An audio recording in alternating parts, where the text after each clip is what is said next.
കൂട്ടുകാരെ, എല്ലാവർക്കും നീച്ചൂസ് വേൾഡിൻ്റെ പുതിയൊരു വീഡിയോയിലേക്ക് സ്വാഗതം. എല്ലാവരും സുഖമായിട്ടിരിക്കുന്നെന്ന് വിശ്വസിക്കുന്നു. ഞങ്ങളിവിടെ സുഖമായിട്ടിരിക്കുകയാണ്. അപ്പോൾ എല്ലാവരും സന്തോഷത്തോടെയും ആരോഗ്യത്തോടെയും ഒക്കെ ഇരിക്കുക കേട്ടോ. നമ്മളിൽ 10ൽ 9 സ്ത്രീകൾക്കും ഉണ്ടാകുന്ന ഒരു പ്രഗ്നൻസി ലക്ഷണത്തിനെ പറ്റിയിട്ടാണ് ഇന്നത്തെ വീഡിയോയിൽ സംസാരിക്കാനായിട്ട് പോകുന്നത് കേട്ടോ. ഇതൊരു പ്രഗ്നൻസി ലക്ഷണമാണോ എന്ന് നിങ്ങൾ പോലും ചിന്തിച്ചു പോകാം. അങ്ങനെയുള്ള ഒരു ലക്ഷണത്തിനെ പറ്റിയാണ് സംസാരിക്കുന്നുണ്ട്. പക്ഷെ മുൻപത്തെ സമയങ്ങളിലൊക്കെ നമ്മുടെ മുത്തശ്ശന്മാരും മുത്തശ്ശിമാരും അമ്മമാരും ഒക്കെ ഏറ്റവും കൂടുതൽ പറയുന്ന ഒരു പ്രഗ്നൻസി ലക്ഷണമാണ് കേട്ടോ ഇത്. അപ്പൊ ഇതെന്താണെന്ന് നമുക്ക് നോക്കാം. വീഡിയോ നമുക്ക് സ്റ്റാർട്ട് ചെയ്യാം. ഇവിടെ സംസാരിക്കാൻ പോകുന്നത് പ്രഗ്നൻസി അനീമിയയെ പറ്റിയിട്ടാണ്.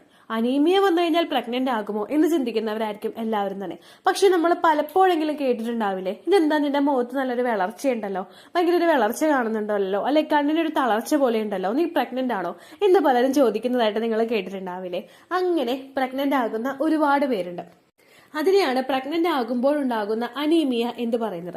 അപ്പൊ നമുക്ക് അതിനെപ്പറ്റി ഒരു ഡീറ്റെയിൽഡ് ആയിട്ട് നോക്കാം. എന്താണ് പ്രഗ്നൻസി അനീമിയ, എന്തുകൊണ്ടാണ് പ്രഗ്നൻസി അനീമിയ ഉണ്ടാവുന്നത്, എങ്ങനെയാണ് നമുക്ക് തിരിച്ചറിയാൻ സാധിക്കുന്നത്, എങ്ങനെ അത് ഓവർകം ചെയ്യാം, ഇങ്ങനെ ഒരുപാട് കാര്യങ്ങളെ പറ്റിയിട്ട് നമ്മൾ ഇന്നത്തെ വീഡിയോയിൽ സംസാരിക്കുന്നുണ്ട്. വീഡിയോ അപ്പൊ നമുക്ക് സ്റ്റാർട്ട് ചെയ്യാം. റെഡ് ബ്ലഡ് സെൽസിന്റെ കൗണ്ട് നമ്മളുടെ ശരീരത്തിൽ കുറയുന്നതിനെ അനീമിയ എന്ന് പറയുന്നുണ്ട്. നമ്മളുടെ ശരീരത്തിൽ ഓക്സിജൻ എല്ലാ ഭാഗങ്ങളിലോട്ടും എത്തിച്ചു കൊടുക്കാനായിട്ട് സഹായിക്കുന്നത് റെഡ് ബ്ലഡ് സെൽസ് ആണ്. ഇതിൽ അടങ്ങിയിട്ടുള്ള ഹിമോഗ്ലോബിൻ എന്ന് പറയുന്ന പ്രോട്ടീൻ ആണ് ഇതിൽ ഓക്സിജനെ ഹോൾഡ് ചെയ്യുന്നതും ശരീരത്തിലെ റിക്വയർമെന്റ്സ് ഉള്ള എല്ലാ ഭാഗങ്ങളിലോട്ടും അത് എത്തിച്ചു കൊടുക്കുന്നതും. റെഡ് ബ്ലഡ് സെൽസിന്റെ കൗണ്ട് കുറയുന്നത് നമ്മളുടെ ശരീരത്തിലെ ഓക്സിജന്റെ സപ്ലൈ കുറയുന്നതിനും നമുക്ക് വിളർച്ച ഉണ്ടാവുന്നതിനും കാരണമാവുന്നുണ്ട് കേട്ടോ. ഹിമോഗ്ലോബിന്റെ അളവ് കുറയുന്നതും ഇതുപോലെ തന്നെ നമുക്ക് ഓക്സിജൻ സപ്ലൈ കുറയാൻ വേണ്ടിയിട്ട് കാരണമാവുന്നു. ഏറ്റവും കൂടുതൽ ഈ ഒരു പ്രോബ്ലംസ് ഫേസ് ചെയ്യുന്നത് സ്ത്രീകളാണ്. കാരണം ഭക്ഷണത്തിൽ ശ്രദ്ധിക്കാനായിട്ട് കൂടുതൽ പറ്റാതെ വരികയും അതോടൊപ്പം തന്നെ നമ്മുടെ ലൈഫ് സ്റ്റൈലിൽ ചേഞ്ചസ് ഉണ്ടാവുകയും ചെയ്യുന്നതാണ് ഇത്തരത്തിൽ അനീമിയ ഫോം ചെയ്യുന്നതിന് പ്രധാനപ്പെട്ട കാരണം. നമ്മൾ ഒരു ദിവസത്തെ നമ്മുടെ ദിനചര്യ നോക്കിക്കഴിഞ്ഞാൽ നമ്മൾ കഴിക്കുന്ന ഓരോ ഭക്ഷണങ്ങളും ന്യൂട്രിയൻ റിച്ച് ആയിരിക്കണം എന്ന് നമുക്ക് പറയാനായിട്ട് സാധിക്കില്ല. ഇപ്പോൾ വർക്കിംഗ് വുമൻസ് ആയിട്ടുള്ളവർക്കൊക്കെ എന്തെങ്കിലും നമ്മളൊരു ഫുഡ് ഉണ്ടാക്കി വെച്ച് കൊടുക്കുന്നു, അല്ലെങ്കിൽ ചിലപ്പോൾ നമ്മൾ ബിസി ഷെഡ്യൂളിൽ പോയി കഴിഞ്ഞാൽ ഉച്ചയ്ക്കത്തെ സമയത്തോ അല്ലെങ്കിൽ രാത്രിയിലത്തെ സമയത്തോ നമുക്ക് പുറത്തു നിന്ന് ഭക്ഷണം കഴിക്കേണ്ടതായിട്ടുള്ള സിറ്റുവേഷൻസ് ഒക്കെ വരാറുണ്ട്. അല്ലെങ്കിൽ ക്യാൻറ്റീനിൽ നിന്നോ അങ്ങനെയൊക്കെ മറ്റേതെങ്കിലും രീതിക്ക് നമ്മൾ ഫുഡ് അറേഞ്ച് ചെയ്ത് കഴിക്കാറുണ്ട്. ഇങ്ങനെയുള്ള ഒരു ലൈഫ് സ്റ്റൈലിൽ നമ്മൾ പോകുമ്പോഴേക്കും അതുപോലെ തന്നെ ഇപ്പൊ വീട്ടിൽ നിൽക്കുന്ന സ്ത്രീകളാണെങ്കിൽ തന്നെ ഹെൽത്തി ആയിട്ടുള്ള ഭക്ഷണം ഒരു പ്രിപ്പയർ ചെയ്ത് കഴിക്കുന്നു എന്ന് നമുക്ക് പറയാനായിട്ട് സാധിക്കില്ല.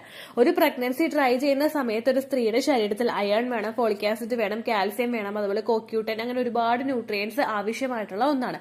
പക്ഷേ ഇതെല്ലാം പ്രോപ്പർ ആയിട്ട് കിട്ടാതെ വരുമ്പോഴേക്കും ഇതിന്റെ ബുദ്ധിമുട്ടുകൾ നമുക്ക് പ്രഗ്നൻസിയുടെ ഒരു സ്റ്റാർട്ടിംഗ് സ്റ്റേജിൽ തന്നെ റെക്കഗ്നൈസ് ചെയ്യാനായിട്ട് സാധിക്കുന്നു. ഓൾറെഡി ഇങ്ങനെയുള്ള ഡെവലപ്പിംഗ് കൺട്രീസിൽ നമ്മളിപ്പോൾ നിൽക്കുന്ന ആ ഒരു സമയത്ത് ഒരുപാട് നമ്മളുടെ ഇത്തരത്തിലുള്ള ഡെഫിഷ്യൻസീസ് ഒക്കെ സ്ത്രീകളിൽ ഉണ്ടാവാറുണ്ട്. ഇങ്ങനെ അയൺ ഡെഫിഷ്യൻസി ഒക്കെ സ്ത്രീ ശരീരത്തിൽ ഉണ്ടാകുമ്പോഴേക്കും പ്രഗ്നൻസിയുടെ ആ ഒരു പ്രാരംഭ ഘട്ടത്തിൽ തന്നെ ഈ ഒരു വ്യത്യാസം നമുക്ക് ശരീരത്തിൽ തിരിച്ചറിയാനായിട്ട് സാധിക്കുന്നു. നമ്മുടെ അമ്മമാർക്കും അമ്മുമ്മമാർക്കും ഒക്കെ ഉണ്ടായതുപോലെ തന്നെ ഇപ്പോൾ നമുക്കും ഇത്തരത്തിലുള്ള ലക്ഷണങ്ങൾ കാണാനായിട്ട് സാധിക്കുന്നുണ്ട്. അന്നത്തെ കാലത്ത് ഭക്ഷണങ്ങൾ കിട്ടാൻ വൈകുന്നത് കൊണ്ടാണെങ്കിൽ, അല്ലെങ്കിൽ ഭക്ഷണം നമുക്ക് മേടിക്കാനായിട്ടുള്ള വകയില്ലാഞ്ഞിട്ടാണെങ്കിൽ, ഇന്നത്തെ കാലത്ത് നമുക്ക് ആ ഒരു ബിസി ഷെഡ്യൂൾ അത് പറ്റാത്തത് കൊണ്ടാണ് ഇങ്ങനെ സംഭവിക്കുന്നത്. ഇതുപോലുള്ള വിളർച്ചയും ഒക്കെ നമ്മളുടെ ശരീരത്തിലും മുഖത്തിലൊക്കെ കാണുമ്പോഴേക്കും പ്രഗ്നന്റ് ആകുന്ന ഒരു സ്ത്രീക്ക് അത് എളുപ്പത്തിൽ കണ്ടുപിടിക്കാനായിട്ട് സാധിക്കുന്നു. എങ്ങനെയാണെന്ന് വെച്ച് കഴിഞ്ഞാൽ, നമ്മളുടെ ശരീരത്തിൽ അയണിന്റെ റിക്വയർമെന്റ് ഉണ്ടെങ്കിൽ നമ്മളുടെ ശരീരം ഏറ്റവും കൂടുതൽ ഫോക്കസ് ചെയ്യുന്നത് ആ പ്രഗ്നന്റ് ആയി വരുമ്പോഴേക്കും ആ ഫെർട്ടിലൈസ്ഡ് ആയിട്ടുള്ള എഗ്ഗിനെ ഒന്ന് സപ്പോർട്ട് ചെയ്യാനും നറിഷ് ചെയ്യാനും ഒക്കെ വേണ്ടിയിട്ടായിരിക്കും. ഇങ്ങനെ വരുമ്പോഴേക്കും അയൺ കൂടുതലായിട്ട് ആ ഒരു ഭാഗത്തേക്ക് യൂസ് ചെയ്യുമ്പോഴേക്കും നമ്മളുടെ മുഖത്ത് അതിന് വിസിബിൾ ആയിട്ടുള്ള ചേഞ്ചസ് പല ഭാഗങ്ങളിലും നമുക്ക് കാണാനായിട്ട് സാധിക്കുന്നു. ഇത് പല പല ലക്ഷണങ്ങളായിട്ട് നമ്മളുടെ ശരീരം കാണിച്ചു തരികയും ചെയ്യുന്നു. അത് ഏതൊക്കെ ഫോംസിലാണെന്ന് വെച്ച് കഴിഞ്ഞാൽ, ഏറ്റവും ആദ്യം നമുക്കൊരു ക്ഷീണം ഉണ്ടാവാം. പ്രഗ്നന്റ് ആകുന്ന ഒരു സമയത്ത് ഒരു സ്ത്രീക്ക് ക്ഷീണവും തളർച്ചയൊക്കെ ഉണ്ടാകും. പക്ഷെ അയണിന്റെ ഡെഫിഷ്യൻസി കൂടി നമ്മളുടെ ശരീരത്തിൽ ഉണ്ടെങ്കിൽ ഉണ്ടാകുന്ന ക്ഷീണം അല്ലെങ്കിൽ നമുക്ക് അനുഭവപ്പെടുന്ന ബുദ്ധിമുട്ടുകളുടെ അളവ് കുറെ കൂടി കൂടുതലായിരിക്കും. രണ്ടാമത്തെ ഒരു ലക്ഷണം എന്ന് പറയുന്നത് നമുക്ക് റെക്കറന്റ് ആയിട്ട് കോൾഡ്, അതുപോലെ ബ്രീത്തിങ് പ്രോബ്ലം ഒക്കെ ഉണ്ടാവുക. പ്രഗ്നൻസിയിൽ നമുക്ക് ഇത്തരത്തിലുള്ള ബുദ്ധിമുട്ടുകൾ ഉണ്ടാവുന്നത് നോർമലാണ്. പ്രഗ്നൻസിയിൽ നിങ്ങൾ കേട്ടിട്ടുണ്ടാവും, ഞാൻ ഓൾറെഡി വീഡിയോ ചെയ്തിട്ടുണ്ട്. പ്രഗ്നന്റ് ആകുമ്പോൾ നമുക്ക് ബുദ്ധിമുട്ടുകൾ ഉണ്ടാകും, കൂടുതൽ നമുക്ക് ഇൻഫെക്ഷൻസ് ഒക്കെ കൂടുതലായിട്ട് സംഭവിക്കും. നമുക്ക് അതുപോലെ തന്നെ ഈ ഒരു അയൺ ഡെഫിഷ്യൻസി മൂലം നമുക്ക് ഈ ഒരു ബുദ്ധിമുട്ട് ഉണ്ടാകാം. അതുപോലെ തന്നെ നമുക്ക് കൈയും കാലൊക്കെ വിറയ്ക്കുന്നത് പോലെയും അതുപോലെ തളർച്ച കൂടുതലായിട്ട് അനുഭവപ്പെടുന്നത് പോലെയും തല കറങ്ങി നമ്മൾ വീഴാൻ പോകുന്നത് പോലെയും നമുക്ക് അനുഭവപ്പെടാം. അടുത്തൊരു ലക്ഷണം എന്ന് പറയുന്നത് നമുക്ക് ഹാർട്ട് ബീറ്റ് ഭയങ്കര കൂടുതലായിട്ട് ഹാർട്ട് ബീറ്റ് ചെയ്യുന്നത് പോലെയുള്ള സിറ്റുവേഷൻ നമുക്ക് ഫേസ് ചെയ്യാം. അതുപോലെ നമുക്ക് ചിലർക്കൊക്കെ തൊണ്ടയിൽ വേദനയും ബുദ്ധിമുട്ടും ഒക്കെ അനുഭവപ്പെടാം. ഈ ലക്ഷണങ്ങളൊക്കെ ഏകദേശം പ്രഗ്നൻസിയുടെ പോലെ തന്നെയുള്ള ലക്ഷണങ്ങളാണ്. പക്ഷേ പ്രഗ്നന്റ് ആകുന്ന ഒരു സ്ത്രീ ഓൾറെഡി അനീമിക് ആയിട്ടുള്ളവളാണെങ്കിൽ ഓൾറെഡി നമുക്ക് ഉണ്ടാകുന്ന ഈ ലക്ഷണങ്ങളെല്ലാം ഭയങ്കര വേഴ്സ് ആയിട്ടായിരിക്കും നമുക്ക് അനുഭവപ്പെടുന്നത്. കാരണം പ്രഗ്നൻസിയുടെ ഒരു സ്റ്റാർട്ടിംഗ് സ്റ്റേജിൽ നമ്മളുടെ ശരീരത്തിൽ അയൺ ഇല്ല എങ്കിൽ കുഞ്ഞിന് ഡെവലപ്മെന്റൽ ഇഷ്യൂസ് ഉണ്ടാവുന്നതിന് കാരണമാവുന്നു. കുഞ്ഞിന്റെ പ്രോപ്പർ ഡെവലപ്മെന്റിന്, അതിന്റെ ബോൺസ് ഡെവലപ്മെന്റിന്, അതിന്റെ ബ്രെയിൻ ഡെവലപ്മെന്റിന്, ഐസ്, അങ്ങനെ ഓരോ ഓർഗൻസിന്റെ ഡെവലപ്മെന്റിനും നമ്മളുടെ ശരീരത്തിൽ കൃത്യമായിട്ടുള്ള ആ ഒരു അയണിന്റെ അളവ് അത്യാവശ്യമാണ്. ഇതിന്റെ ഒരു ഡെഫിഷ്യൻസി അവിടെ ശരീരത്തിൽ ഉണ്ടാവുകയാണെങ്കിൽ കുഞ്ഞിന്റെ വളർച്ചയെ അത് സാരമായിട്ട് തന്നെ ബാധിക്കും. പലർക്കും ശരീരത്തിൽ കുഞ്ഞിന് ഗ്രോത്ത് നഷ്ടപ്പെട്ടു പോകുന്നതും അല്ലെങ്കിൽ വളർച്ചയില്ലാതായി പോകുന്നതും അല്ലെങ്കിൽ ഗ്രോത്ത് പുറകോട്ടേക്ക് പോകുന്നതും ഒക്കെ ഇത്തരത്തിലുള്ള ഡെഫിഷ്യൻസീസ് ഉണ്ടാകുന്നത് കൊണ്ടാണ്. അപ്പോൾ ഈ ലക്ഷണങ്ങളൊക്കെ നിങ്ങൾ കാണുന്നുണ്ടെങ്കിൽ ഉറപ്പായിട്ട് നിങ്ങൾ ഡോക്ടറെ പോയി കാണണം കേട്ടോ. ഇമ്മീഡിയറ്റ്ലി നമ്മൾ ചെയ്യേണ്ട കാര്യം പ്രഗ്നൻസി ടെസ്റ്റ് ചെയ്ത് നോക്കിയിട്ട് ഇപ്പൊ പലരും നമ്മുടെ ചാനലിൽ ചെയ്ത് വെക്കുന്ന അല്ലെങ്കിൽ അവർ കമന്റ്സിൽ പറയുന്ന ഒരു മിസ്റ്റേക്ക് ആണ്, ചേച്ചി പ്രഗ്നൻസി പോസിറ്റീവായി ഇനി എന്നാണ് ഡോക്ടറെ കാണാൻ പോകേണ്ടത് എന്ന് ചോദിക്കുന്ന പലരും ഉണ്ട്. 8 വീക്സ് ആയിട്ട് പോയാൽ പോരെ, സ്കാനിങ് ചെയ്യുന്ന സമയത്ത് പോയാൽ പോരെ എന്ന് ചോദിക്കുന്ന ആളുകളുണ്ട്. ഒരിക്കലും നിങ്ങൾ ആ ഒരു മിസ്റ്റേക്ക് ചെയ്യരുതിട്ടോ. അത് ഏറ്റവും വലിയൊരു ബ്ലണ്ടറാണ്. കാരണം ഞാൻ ഉൾപ്പെടെയുള്ള നിങ്ങൾ സ്ത്രീകളുടെ ശരീരത്തിൽ കൃത്യമായിട്ടുള്ള ന്യൂട്രിയൻസ് ഇല്ല. അങ്ങനെ വരുമ്പോഴേക്കും കുഞ്ഞിന് ഗ്രോ ആകാനായിട്ടുള്ള ന്യൂട്രിയൻസും കൂടി നമ്മളുടെ ശരീരത്തിൽ ഇല്ല എങ്കിൽ അത് ഡെവലപ്മെന്റൽ ഇഷ്യൂസ് ഉണ്ടാകുന്നതിന് കാരണമാവുന്നു. കുഞ്ഞിന്റെ ഗ്രോത്തിനും ഡെവലപ്മെന്റിനും അതുപോലെ സ്പൈൻ ഡെവലപ്മെന്റിനും ഒക്കെ അത് സാരമായിട്ട് തന്നെ ബാധിക്കും കേട്ടോ. അപ്പൊ ഇങ്ങനെയുള്ള ലക്ഷണങ്ങൾ കാണുന്നുണ്ടെങ്കിൽ നിങ്ങൾ ഉറപ്പായിട്ടും ഡോക്ടറെ പോയി കാണണം. ലക്ഷണങ്ങൾ കാണുന്നില്ലെങ്കിലും പ്രഗ്നൻസി പോസിറ്റീവ് ആയതിനു ശേഷം ദ വെരി നെക്സ്റ്റ് ഡേ തന്നെ നിങ്ങൾ ഡോക്ടറെ പോയി കാണണം കേട്ടോ. ഇനി ഇത്തരത്തിലുള്ള ലക്ഷണങ്ങൾ കണ്ടു കഴിഞ്ഞാൽ നമുക്ക് ഭക്ഷണത്തിൽ എന്തെല്ലാം ചേഞ്ചസ് കൊണ്ടുവരാമെന്ന് നമുക്ക് നോക്കാം. ഏറ്റവും ആദ്യം നമ്മൾ കഴിക്കുന്ന ഭക്ഷണത്തിൽ കൂടുതൽ ഇലക്കറികൾ ഉൾപ്പെടുത്താൻ വേണ്ടിയിട്ട് നിങ്ങൾ ശ്രദ്ധിക്കുക. അതുപോലെ തന്നെ പച്ചക്കറികൾ നിങ്ങൾ കൂടുതലും കഴിക്കുക. പച്ച നിറത്തിലുള്ള പച്ചക്കറികൾ കൂടുതലായിട്ട് കഴിക്കുന്നത് അയൺ ഡെഫിഷ്യൻസിയെ ഒന്ന് പ്രിവെന്റ് ചെയ്യുന്നതിന് സഹായിക്കുന്നു. ബ്രൊക്കോളി കഴിക്കുക, ക്യാബേജ് കഴിക്കുക, ബീൻസ് കഴിക്കുക, അച്ചിങ്ങ കഴിക്കുക, ചീര കഴിക്കുക. ഇതെല്ലാം അത്തരത്തിലുള്ള വിറ്റമിൻസ് നമുക്ക് തരുന്നവയാണ്. ഇതെല്ലാം നിങ്ങൾ ധാരാളം കഴിക്കാനായിട്ട് ശ്രദ്ധിക്കുക കേട്ടോ. ഒരു ദിവസം ഒരു പച്ചക്കറിയെങ്കിലും നിങ്ങൾ കഴിക്കുന്നുണ്ടെന്ന് മസ്റ്റ് ആയിട്ട് ഉറപ്പ് വരുത്തുക കേട്ടോ. അടുത്തതായിട്ട് ശ്രദ്ധിക്കേണ്ട കാര്യം പാലും മുട്ടയും ഒക്കെ ധാരാളം കഴിക്കുക. ഒരു ദിവസം 2 മുട്ടയെങ്കിലും നിങ്ങൾ കഴിക്കാനായിട്ട് ശ്രദ്ധിക്കുക. മുട്ടയുടെ മഞ്ഞ ഉൾപ്പെടെ നിങ്ങൾ എടുക്കുക. അത് കഴിച്ചിട്ട് കഫക്കെട്ട് ഉണ്ടാവുമെന്ന് നിങ്ങൾക്ക് തോന്നുന്നുണ്ടെങ്കിൽ ആദ്യത്തെ ഒരു നേരം നിങ്ങൾ ഫുൾ ആയിട്ട് ആ മുട്ട എടുക്കുക. അതിനുശേഷം നിങ്ങൾ മഞ്ഞ മാറ്റിയിട്ട് വെള്ളം എടുത്താലും കുഴപ്പമില്ല കേട്ടോ. അത് എടുത്തിട്ട് ധാരാളം വെള്ളം കുടിച്ചാൽ മതി. നമുക്ക് കഫക്കെട്ടൊന്നും ഉണ്ടാവുന്നതിന് കാരണമാകില്ല. പിന്നെ നിങ്ങൾ മസ്റ്റായിട്ട് ശ്രദ്ധിക്കണം, കഴിക്കുന്ന മുട്ട ഫുള്ളി കുക്ക്ഡ് ആയിരിക്കണം. ഒരിക്കലും ബുൾസൈ ആയിട്ടോ അല്ലെങ്കിൽ മുട്ട പുഴുങ്ങിയായിട്ടോ എടുക്കുന്നുണ്ടെങ്കിൽ അത് ഫുള്ളായിട്ട് കുക്ക്ഡ് അല്ലാത്തതായിട്ടുള്ള മുട്ട നിങ്ങൾ ഉപയോഗിക്കാനായിട്ട് പാടില്ല കേട്ടോ.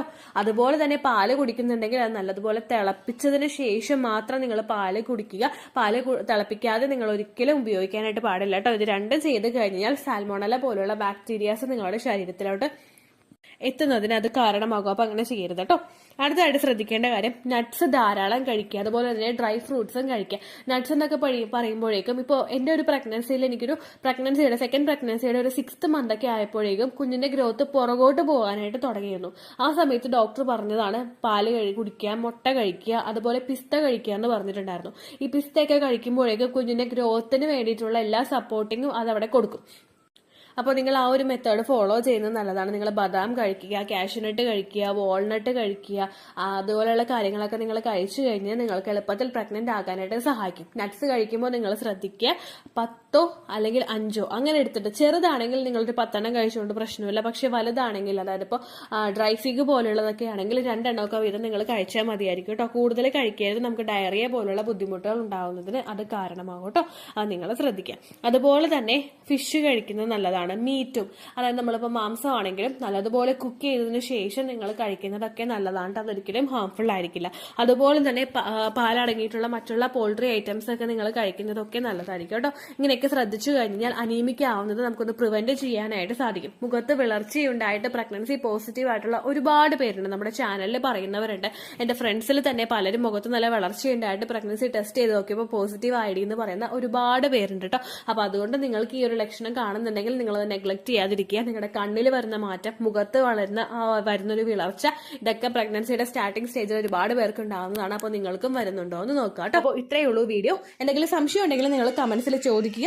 പണ്ടത്തെ വീഡിയോയ്ക്ക് കമന്റ്സ് ഇടുന്നവർക്ക് റിപ്ലൈ കിട്ടുന്നില്ലെങ്കിലോ, നമ്മൾ തമ്മിൽ ഓൾറെഡി ഒരു കോൺവെർസേഷൻ ഉണ്ടായിട്ടും അതിന്റെ കണ്ടിന്യൂഷൻ ആയിട്ട് നിങ്ങൾക്ക് റിപ്ലൈ കിട്ടിയിട്ടില്ലെങ്കിലോ, ലേറ്റസ്റ്റ് ആയിട്ട് ഞാൻ ഏത് വീഡിയോ ആണ് അപ്ലോഡ് ചെയ്യുന്നത് അതിന് താഴെ കമന്റ് ഒന്ന് കോപ്പി പേസ്റ്റ് ചെയ്യാനായിട്ട് ശ്രദ്ധിക്കുക കേട്ടോ.